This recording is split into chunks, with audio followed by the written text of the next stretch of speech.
और वो वहां से सारे के सारे लोग बुलडोजर और नाके लेके भागे जयपुर की तरफ। देखिए कितनी बड़ी शक्ति आप लोगों में गठन हुआ। और किसी ने कल्पना की, सबसे पहले जो गाना आया कि रोया सू तो राज ना मिले, इसके अंदर जब 29 अक्टूबर 2018 को राष्ट्रीय लोकतांत्रिक पार्टी की स्थापना हुई तब यही बात थी, और वो बात कहीं ना कहीं राजस्थान में साकार होती नजर आ रही है कि रोया सू तो राज ना मिले, रोया राजगुण देवे रे, जागो रे किसाना इस देश का। और आज किसान वास्तव में जागे है। मुझे पता है, जब सबसे पहले आज से 3-4 दिन पहले मुझे आने का अवसर मिला तो यहाँ के कुछ लोग आए और ये कहा कि एमएलए साहब इतना बड़ा आप टेंट लगा रहे हो, आज से पहले श्री कोलाई जी में इतनी बड़ी सभा का कभी आयोजन हुआ नहीं है, आपको इतना किसका विश्वास है। तब मैंने एक ही बात कही कि किसान के बेटे हनुमान बेनीवाल ने रात और दिन जग के और राजस्थान के किसान को, नौजवान को जो जगाने का बीड़ा उठाया है, तो निश्चित रूप से उनकी जो भक्ति और शक्ति है उसका हमें प्रबल विश्वास है कि टेंट जितना लगाएंगे वो छोटा पड़ जाएगा। और श्री कोलाई जी की इस पावन धरा से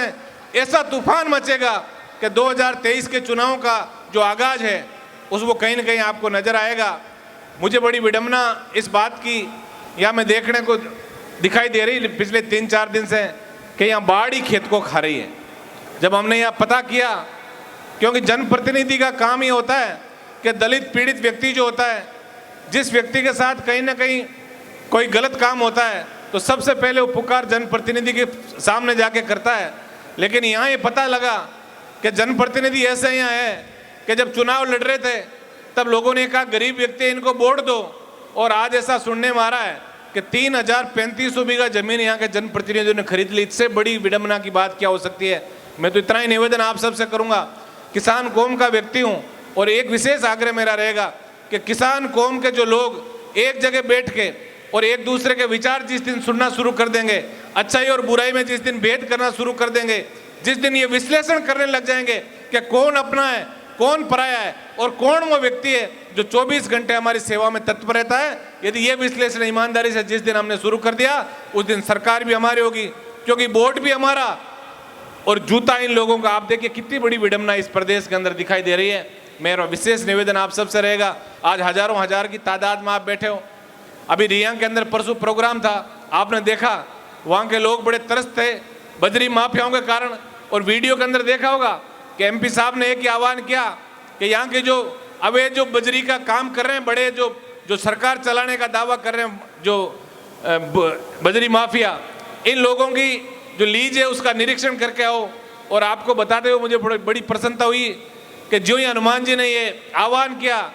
और वो वहाँ से सारे के सारे लोग बुलडोजर और नाके लेके भागे जयपुर की तरफ। देखिए कितनी बड़ी शक्ति है आप लोगों में। यहाँ भी ये जो अभी प्रभु जी ने सारी बातें बताई कि रॉयल्टी में किस तरह शोषण हो रहा है, गुंडा एक्ट की बातें और गुंडा पर्चियों की बातें जो हमने कभी देश के अंदर नहीं सुनी। कोलायत के अंदर ये लग रहा है कि आज भी वो अंग्रेजों का शासन चला आ रहा है, जिसके अंदर प्रशासन भी मुंह जो आंख बंद करके बैठा है। पता चलता है